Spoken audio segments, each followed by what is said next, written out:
let me get to this story about Jenny Martin, because we had talked, I guess, a couple of months ago. There was a story out about how little the Tea Party groups have actually given to candidates. And this is when I say the difference between the Tea Party and the Republican establishment is not about ideology. It is simply about money flows. It is two companies within the same industry, Coke and Pepsi. And I have been saying for years now that the reason why this virulent strain, this unmedia trained, I guess, populist in the worst sense of the word movement on the right, the rise of the Republican base has been happening is simply because there has been new sources of money that have flowed into them. The Koch brothers over the past 15 years have gone from being worth several hundred million dollars to literally hundreds of billions of dollars. And they have just funded this base because they basically just wanted to go in and they wanted a power structure. And so now there's money just sloshing around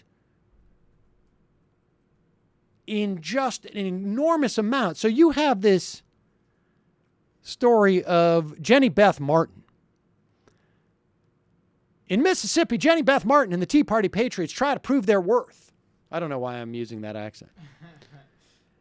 What other accent are you going to use? Exactly. I mean, let's be real here. The head of the National Tea Party, she is on track to make $450,000 as head of the Tea Party Patriots.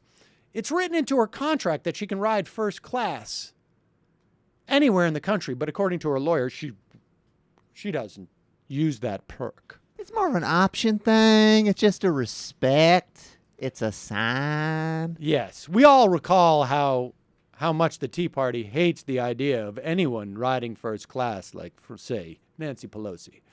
But let's put that aside for a moment. The interesting part about this story is not just that they have now put in $800,000 supposedly into a McDaniels race.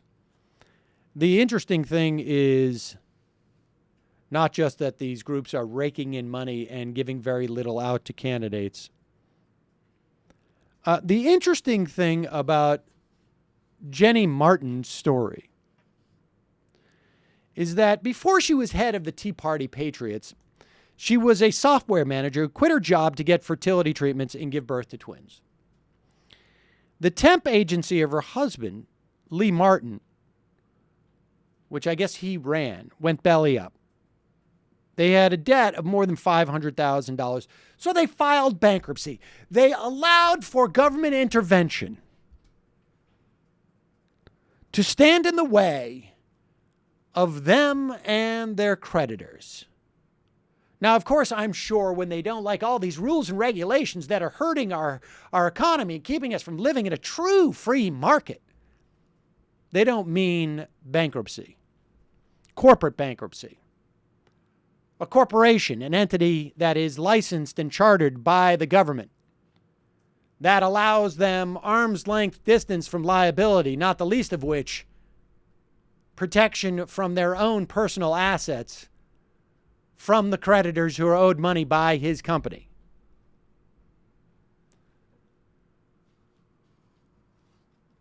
She is, according to this piece, has had to publicly contend the fact that she and her husband filed for bankruptcy.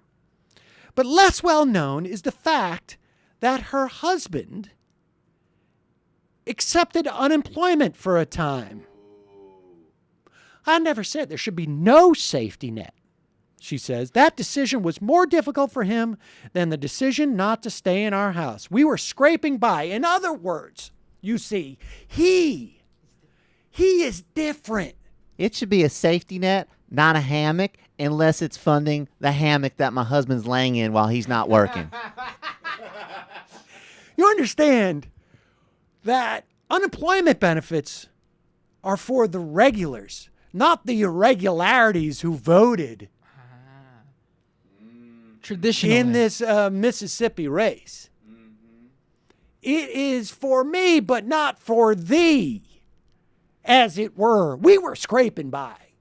Not like those other irregular types. And you've all read the stories. You know we have problems. Who have been collecting unemployment insurance. That's different because it's us. And now, of course, I'm making $450,000 a year fueling an organization that would do away with unemployment insurance for the irregulars. I mean, this is the perfect example, right? I mean, honestly, these people are a joke. The joke may be on us because they still continue to dominate, at the very least, congressional elections in enough parts of the country so that they can do things like make it impossible for things like long-term unemployment insurance to be extended. But this is the reality of the Tea Party and Chris McDaniel.